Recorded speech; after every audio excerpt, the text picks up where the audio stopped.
Pernah kepikiran nggak sih, kenapa orang zaman dulu bisa hidup sehat tanpa gorengan, dan sekarang kita malah nggak bisa hidup tanpanya? Halo semuanya, dengan Dr. Erta, spesialis jantung dan pembuluh darah dari Klinik Kiera. Kali ini kita akan membahas satu topik yang cukup dekat dengan hati dan juga perut orang Indonesia, gorengan. Tapi sabar dulu ya, ini bukan video resep, dan saya juga nggak akan kasih tahu di mana beli bakwan terenak di kota ini. Justru, saya ingin ajak kalian berpikir, sejak kapan sih kita akrab banget sama gorengan? Apakah nenek moyang kita juga suka makan tahu isi di pinggir jalan? Ternyata, kalau kita menelusuri sejarah, masyarakat Indonesia zaman dulu itu sama sekali nggak mengenal kebiasaan menggoreng. Metode memasak yang umum adalah dibakar, dikukus, direbus, atau diasap. Menggoreng baru dikenal setelah adanya pengaruh budaya luar, terutama dari Tiongkok yang membawa jenis memasak dengan minyak. Jadi bisa dibilang gorengan adalah impor budaya yang kemudian jadi terlalu akrab sampai susah dilepas. Menariknya lagi, kalau kita mundur, kita lihat ke zaman Nabi Muhammad SAW, masyarakat Arab waktu itu juga sangat jarang menggoreng makanan. Bukan karena mereka tidak bisa, tapi karena minyak adalah komoditas yang mahal, langka, dan lebih sering dipakai untuk kebutuhan yang lain. Seperti misalnya perawatan tubuh.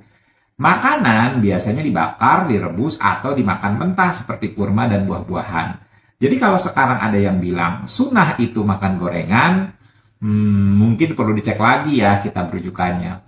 Sekarang kita lompat ke zaman modern. Banyak penelitian menunjukkan bahwa kebiasaan menggoreng makanan, apalagi dengan minyak yang dipakai berulang kali, itu bisa meningkatkan risiko berbagai penyakit. Mulai dari obesitas, kolesterol tinggi, penyempitan pembuluh darah, hingga serangan jantung dan stroke.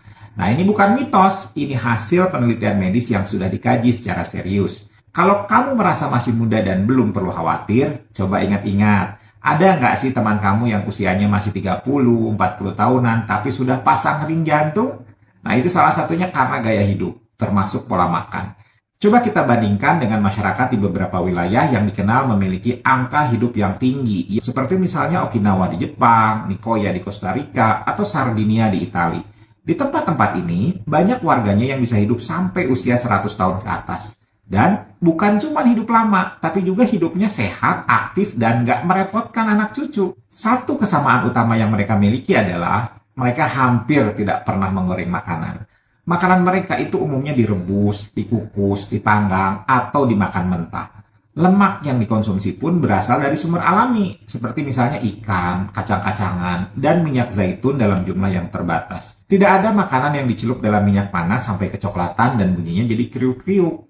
Dan hasilnya, mereka punya tekanan darah yang lebih stabil, pembuluh darah yang lebih bersih, dan risiko penyakit jantung yang lebih rendah. Saya tahu, meninggalkan gorengan di Indonesia itu seperti mencoba berhenti nafas sebentar. Susah. Tapi bukan berarti nggak bisa. Coba mulai dari mengurangi frekuensinya. Kalau biasanya beli pastel dan risol setiap sore, coba ganti dengan buah potong atau kacang rebus. Bukan cuma lebih sehat, tapi juga lebih hemat. Ingat, penyakit jantung itu nggak pilih-pilih. Entah kamu itu dokter, guru, driver ojol, atau selebgram. Kalau pembuluh darahmu mampet, ya mampet juga. Dan jangan tertipu sama istilah pakai minyak sehat kok, dok. Minyak tetaplah minyak. Ketika dipanaskan, apalagi berulang kali, akan membentuk senyawa berbahaya seperti akrolein yang bisa memicu peradangan di dalam tubuh. Nah, ini seperti api kecil yang terus membakar dari dalam. Pelan-pelan, tapi pasti akan merusak jaringan tubuh. Jadi yuk, mulai sekarang kita lebih bijak. Makan enak itu boleh, tapi jangan sampai jadi bumerang untuk kesehatan kita sendiri. Kita bisa kok tetap menikmati hidup dengan makanan yang lebih sehat dan lebih lezat. Bukan berarti hidup tanpa gorengan itu menyedihkan. Justru bisa jadi langkah awal untuk hidup yang lebih panjang dan berkualitas. Kalau kamu sayang keluarga, pengen hidup sehat sampai tua dan nggak merepotkan anak cucu, ini saatnya ubah pola makan. Share video ini ke teman dan keluargamu yang masih cinta banget sama gorengan. Siapa tahu dengan satu klik, kamu bisa menyelamatkan satu jantung.